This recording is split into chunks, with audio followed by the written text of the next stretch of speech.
Bueno, continuamos con el último bloque de este programa. Bueno, y ahora sí, ahora es el turno de nuestra entrevista semanal en esta columna que hemos denominado Volver a Vivir. Volver a vivir del protagonista, volver a vivir de todo lo que vivió, de aquel protagonista que dejó una huella de algo trascendente en su vida, en su carrera. Y acá tocamos todo, las cosas buenas, las cosas que lo llevaron a la gloria y las cosas desagradables, porque el deporte es como la vida misma, tiene cosas buenas y tiene cosas malas. Del otro lado de la línea lo tenemos a Osvaldo Rinaldi. Luis Laburo es mi nombre, es un placer de saludarte. ¿Cómo te va? Hola, ¿cómo te va, Luis? ¿Cómo andás? Bien, ¿y vos qué tal? Es un placer de saludarte. Y bueno, tenemos una columna que se llama Volver a Vivir, bueno, donde el deportista, en este caso, cuenta toda su vida. Decime, ¿vos de qué barrio sos? ¿Dónde empezaste a jugar? ¿Cómo empezó tu derrotero en el fútbol hasta llegar a ser futbolista profesional? Bueno, sí, yo nací en el barrio de Lugano, en Capital Federal, y jugaba al fútbol en el colegio, en los hermanos maristas del Magna Bernal de Lugano. También jugaba en el Club Yupanqui, que estaba ahí en Lugano, y también jugaba en la calle, y también jugaba en Geva cuando era chiquitito también. Es decir, que lugar que encontraba jugaba, y eso era la alegría más grande, ¿no? Claro, seguro, la pelota y lugar donde había, vos te prendías ahí en un partido, en un picado. ¿Y cómo fue que te acercaste a San Lorenzo? ¿Quién fue el que te probó, digamos, quién hizo el contacto para que vos fueras, y qué edad tenías cuando fuiste a jugar a San Lorenzo? Bueno, yo en el año 74 ya me empezaron a buscar porque yo gano los campeonatos Evita acá con un equipo Santa Magdalena, que era de una parroquia. Sí. Ganamos toda la capital federal, salimos campeones, representamos a Capital allá en Córdoba, en Embalse Río Tercero, y perdimos la final en el alargue contra Santa Fe, que después da la casualidad que con el tiempo nos enteramos los dos que del otro lado estaba jugando Bausa el Patón Bausa para Santa Fe. El Patón Bausa para Santa Fe, mirá vos. Después con el transcurrido del tiempo, bueno, salió ese tema de conversación de esa final, sí. Exacto, entonces después me venían a buscar, me venían a buscar de River, me venían a buscar de Ferro, pero bueno, en ese momento me costaba, mi viejo, la prioridad era el colegio, que terminara. Entonces en el último año yo tenía un amigo que García, que jugaba en las inferiores de San Lorenzo, y me dice, vení, era último momento. Entonces mi papá le insistí y me dijo, bueno, está bien, y lo llevamos a mi hermano también, a la chancha. A la chancha, Jorge, sí. Claro. Sí. Entonces, o sea que fueron los dos. Claro, sí. Pero más para jugar un partido, para divertirnos, es decir, lo único que nos interesaba era jugar, ¿eh? Sí. Entonces, bueno, justo se dio que, bueno, el que estaba en ese momento de técnico en las inferiores, Oscar Montes, faltaba una semana para empezar el campeonato, dijo, no, yo lo quiero, y me señaló para que jugara, y yo estaba jugando de 5, y pidió si mi hermano también se quedaba para la pre-novena. Sí. Y vos tenías edad octava, ¿qué edad tenías? Yo tenía edad de sexta. Ah, edad de sexta ya tenía. Claro. La verdad me sorprendía. Claro. Bueno, yo empecé a jugar en sexta, al poco tiempo ya estaba jugando en cuarta, y cuando ya tenía edad de cuarta estaba jugando en tercera. ¿Cómo cambiaron los tiempos? Porque ahora los chicos ya se preparan en el Babi, después ahí como para hacer la carrera de novena. Tiene que tener muchas condiciones un chico para que ingrese directamente en sexta. Digo, por la parte física, por el desarrollo que tiene que tener, ¿no? Es así, ya sexta división es una edad, digamos, ya avanzada para inferiores, ¿no? Para integrarte en una inferior. En la actualidad me refiero, en la actualidad. Sí. Es real, pero bueno, en esa época se daba. Mi papá fue un fenómeno, nunca se metió para nada. Además, mi papá toda la vida jugábamos los dos en primera, y decía estos troncos, los dos troncos, decía. Sí. Entonces, pero mi papá sabía mucho, porque él había jugado en Lanús, después había jugado en el Atlético de Lisboa, había jugado en el Guimarães, en Portugal. Claro. Entonces, era una persona que sabía y me transmitía. Mi viejo fue un fenómeno, me transmitía todo lo que era el cuidado, el hacer las cosas divirtiéndose, pero al mismo tiempo tomar algunas cosas en serio. Bueno, y así fue que empecé en las inferiores de San Lorenzo, al poco tiempo, eso fue en el principio del 76. 76, y después ya en 78, con 18 años, debuté en primera, y ya allí empezó toda mi carrera. Debuto con Roberto Resquín, que es un técnico que... es más, estuve un año sin jugar en tercera, y él me hizo saltar y decir que jugara directamente en primera. Estuve en el banco 2-3 partidos, y un miércoles a la noche en cancha de Huracán, que hacía River de local, porque en el 78 estaban construyendo y arreglando la cancha para el Mundial. Claro, exacto, sí. Juego mi debut, entro en el segundo tiempo contra River, el River del Beto Alonso, Marchetti, un equipazo. Y mirá que debut, este miércoles entré con River, y el domingo salí de titular contra el Boca del Toto Lorenzo, un equipazo. Así que bueno, en el viejo gasómetro. Y todo eso en 2 años, porque vos te fuiste a probar en el 76 con edad de sexta, y a los 2 años estabas en primera. Pero bueno, pero acá yo te quiero preguntar otra cosa, ¿viste? Fuiste en el 76 con edad de sexta, ¿y cuándo fuiste preseleccionado para el juvenil del 79? Porque vamos a hacer hincapié en ese seleccionado precisamente. ¿Cómo fue que te convocaron para integrar ese seleccionado juvenil que hizo historia, que fue el campeón mundial en 1979? Bueno, las primeras reuniones para jugar y probar las hizo Duccini en noviembre del 77. 77, claro. Sí, de 77. O sea, te dio rapidísimo. 76, integraste la división, al año siguiente, menos de un año, ya estabas convocado para la selección juvenil. Todo rápido, sí. En ese momento Duccini citaba un montón de jugadores. Claro. Y iba sacando semana a semana, y se iba quedando con un grupo, y ese fue el grupo que después...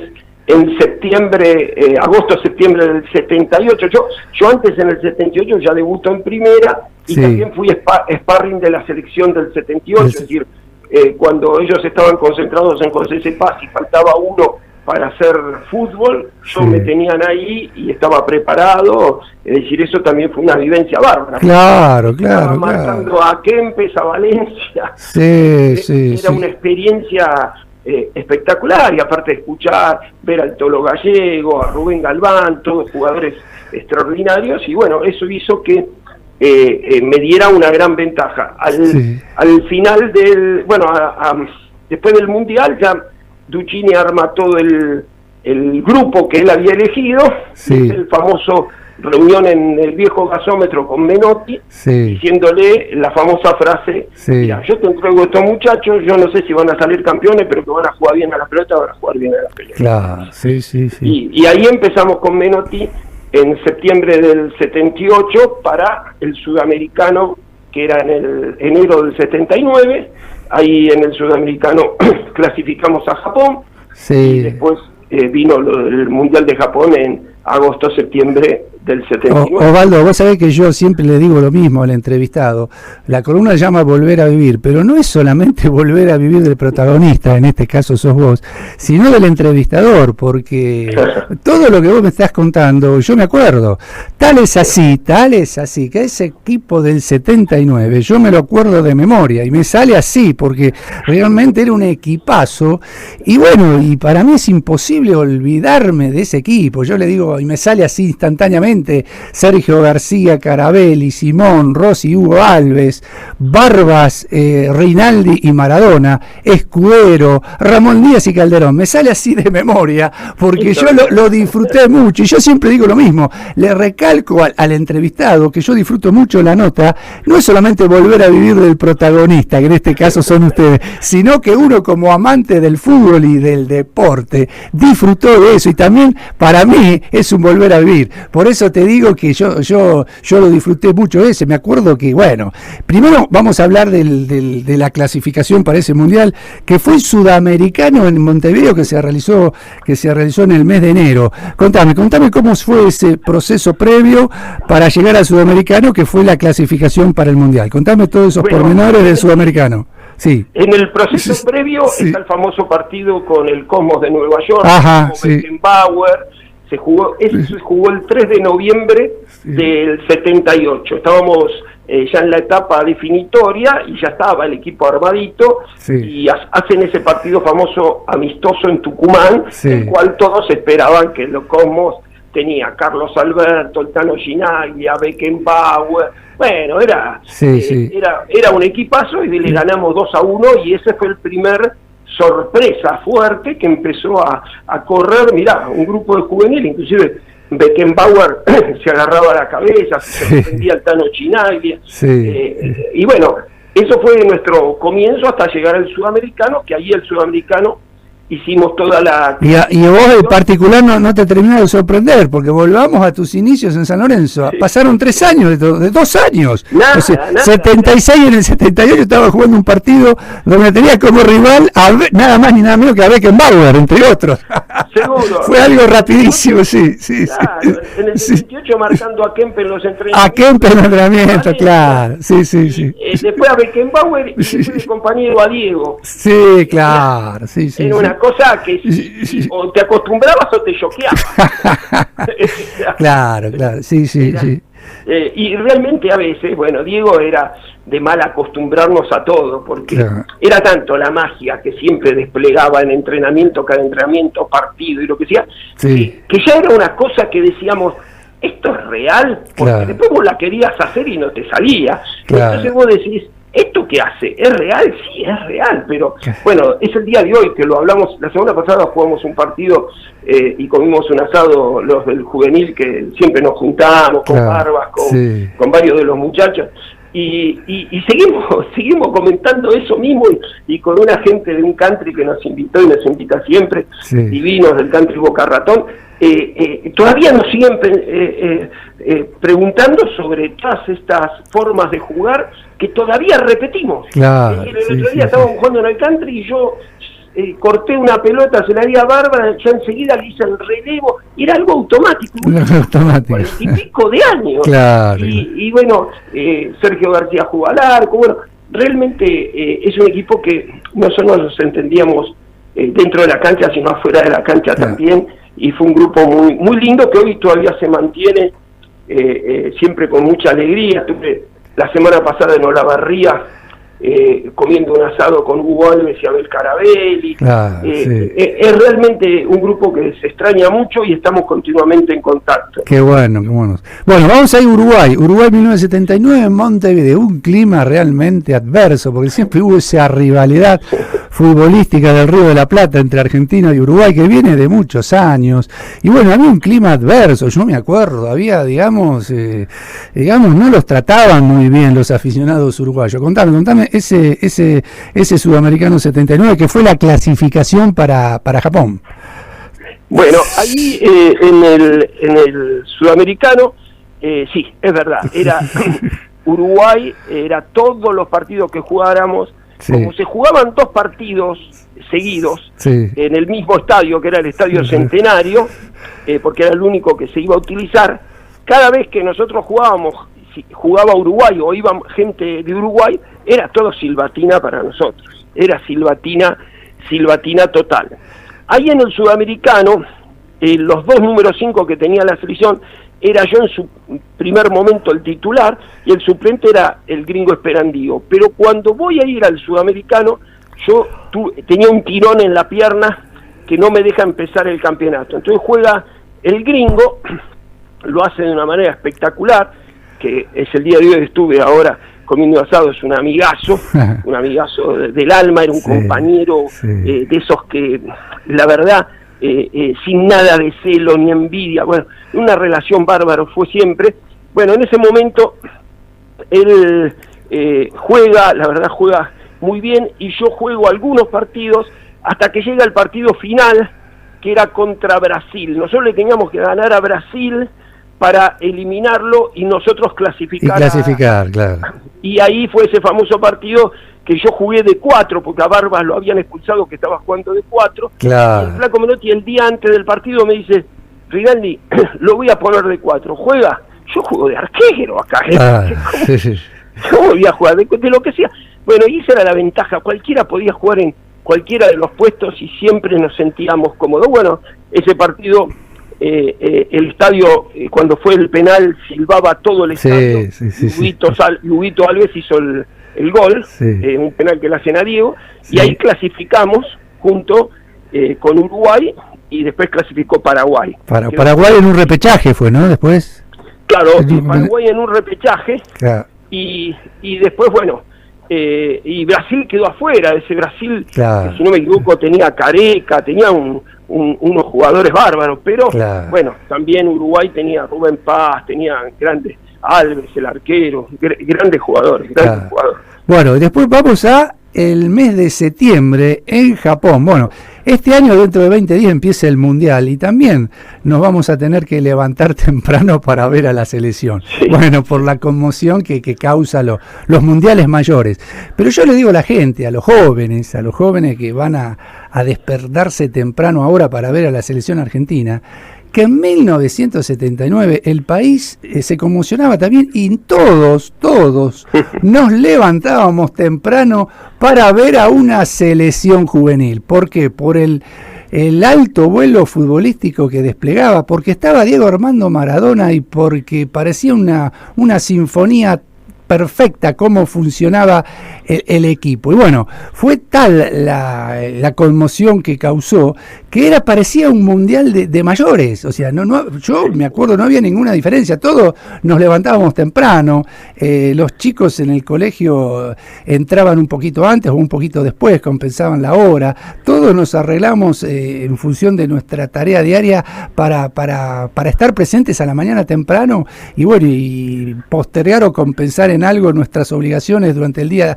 laborales. Contame cómo fue esa gloria, ese primer campeón mundial juvenil, porque ese fue el primer campeón mundial juvenil. Después vinieron los campeones mundiales de la era Peckerman, y también Peckerman, Ferraro y Tocali, que también los dos estuvieron acá con nosotros. Pero contame cómo fue ese campeonato mundial juvenil.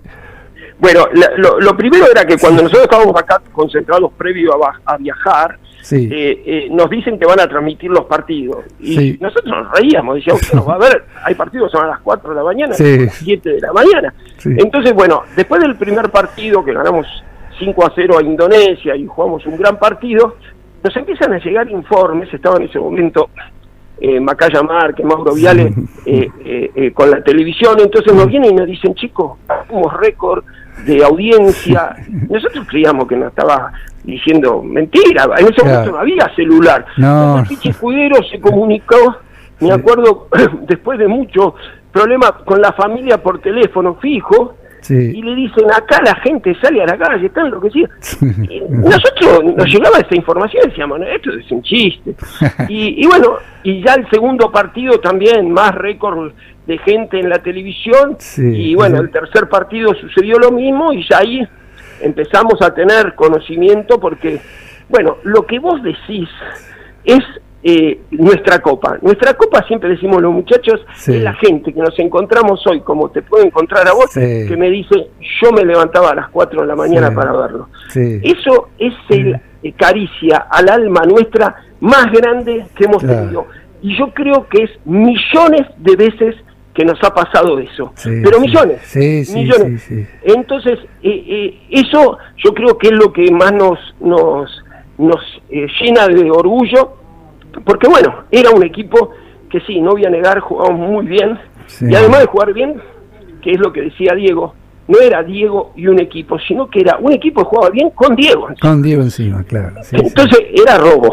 Era robo. Y bueno, y la llegada a Buenos Aires, me acuerdo. Yo me acuerdo que fui a la Avenida Corrientes, cerca de la cancha de Atlanta, porque creo que vinieron aterrizaron, ¿no?, en la cancha de Atlanta para después ir en micro, creo que a la casa de gobierno. Sí, fue así, ¿no? Yo me acuerdo de eso. Aeroparque y sí, nos llevaron en helicóptero a la cancha de Atlanta. A la cancha de Atlanta, ahí está. Exactamente. Sí, pero fue maravilloso, sí, todo el proceso allá, sí, con los muchachos, el proceso de partido a partido, lo que, sí, significó Diego para todo el mundo. Sí, Diego no quería, sí, salir nunca. Diego le ganábamos 5-0 a Argelia y el, sí, Flaco lo dejó para la semifinal, lo sacó antes y estaba llorando en la ducha y puteando a todo el mundo, que lo tuve que parar porque, bueno, Diego era eso. Entiendan algo. Yo quiero explicar dos cosas que son un detalle muy importante, tanto de Diego como del Flaco Menotti.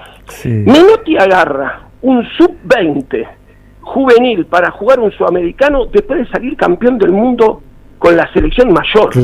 Tenés que arriesgar mucho para poder hacer eso. Segundo, Maradona lo dejan afuera del 78 a último momento, no dijo nada, y sin embargo vino con nosotros como el más humilde de todos, y se puso al hombro del equipo para jugar de la mejor manera y disfrutar ese mundial como que él quería. Es decir, son dos cosas que nos quedan a nosotros en el tiempo como un orgullo de dos monstruos que bueno, respetaron mucho a todo ese grupo, ¿no? Claro, no, yo me acuerdo lo que fue eso. Y bueno, después jugaste, ya te asentaste en la primera de San Lorenzo, y jugaste un partido muy especial para la historia de San Lorenzo, algo, digamos que bueno, que se recuerda con cierta nostalgia, y ahora digamos que ya se ha recuperado ese terreno de Avenida La Plata. Vos jugaste ese último partido, ¿no? En Avenida La Plata cuando empataron 0-0 con Boca, ¿no? Nadie se imaginaba que ese iba a ser el último partido en ese mítico estadio, ¿no? No, nadie sabía. Nadie sabía. Era un estadio, mi viejo era hincha de Racing, mi viejo me llevaba a ver todos los equipos, me gustaba que veía el buen fútbol, y me explicaba. Entonces yo iba al viejo gasómetro y me explicaba lo que era el viejo gasómetro, la historia. Entonces cuando yo jugué en el viejo gasómetro, que tengo algo que sucedió antes, que ya me decía el futuro. Yo la final del campeonato Evita de Capital Federal se jugó en el viejo gasómetro, televisado para todo el país. Que en el 74 ya había jugado una vez por lo menos. El viejo gasómetro era una cosa maravillosa para mí jugarlo. Por eso cuando nosotros no sabíamos lo que iba a suceder, y después nos dimos cuenta que era el último partido, 0-0, con el Boca del Toto Lorenzo. Cosia, Gatti le trajo un penal a Cosia ese día, ¿no? Claro, le saca con la pierna, que sale al córner, un penal que le hacen al Gallego Insúa. Al Gallego Insúa, claro. Y vamos a la actualidad, vamos a hablar un poquito de actualidad. ¿Cómo lo ves a San Lorenzo? Esta resurrección, diría yo, porque andaba mal, no podía ganar de local, y bueno, y ahora se clasificó para la Copa Sudamericana. ¿Cómo lo ves en la actualidad San Lorenzo, el San Lorenzo actual? Yo creo que lo que hizo Rubén es magia, y Rubén tiene una personalidad extraordinaria, siempre fue así, ya desde chico era de gustarle todo lo que tenía que ver. Él sabía que iba a ser técnico, él sabía que iba a andar bien, y siempre lo demostró. Bueno, tuvo la oportunidad. También hay una cosa importante, es alguien que quiere mucho la gente de San Lorenzo. Y se ordenó institucionalmente, por lo que veo ahora, ¿no? Y eso es muy importante. Eso exactamente, él ordenó encima el equipo, él ordenó sabiendo decir las cosas en la cara, sin esconder nada, y realmente está haciendo un trabajo bárbaro. Bueno, ahora hay elecciones en San Lorenzo y se verá, pero Rubén me parece que es alguien que vino en un momento extraordinario y lo hizo a San Lorenzo, digamos, 100 puntos, cuando de golpe parecía que no podía ser. Así que la verdad, sorpresivamente hasta llegó a entrar a la Copa Sudamericana. Claro, entró nadie imaginaba la remontada que tuvo. Bueno, porque el primer semestre del año en la Copa de la Liga anduvo muy mal San Lorenzo. Había un clima hostil con los jugadores, con los dirigentes. Es una situación desagradable, diría yo. Y bueno, y el segundo semestre del año fue otro San Lorenzo, fue otro equipo. Y sin lugar a dudas, la mano de Insúa tuvo mucho que ver en esa resurrección, diría yo, de San Lorenzo. Osvaldo, bueno, se nos ha cumplido el tiempo, lamentablemente nos tenemos que ir, son las 18 horas y 56 minutos. Te quiero agradecer, y bueno, y le vamos a continuar esta charla, porque bueno, ya nos quedó en el tintero tu paso por Loma Negra, también por River, en fin, lo seguimos próximamente. Te mando un abrazo y muchas gracias por tu atención, Osvaldo. No, un gusto y un abrazo para todos. Bueno, muchísimas gracias por llamar. pasó con todos nosotros Osvaldo Rinaldi, aquel número 5, ex San Lorenzo, Racing, Huracán, River y campeón mundial sub-20 en Tokio 1979. Nosotros, siendo las 18 horas y 57 minutos con 24 grados y 4 décimas de temperatura, nos tenemos que ir y nos volveremos a encontrar el próximo miércoles a partir de las 18 horas por la 93.9 Radio Manantial.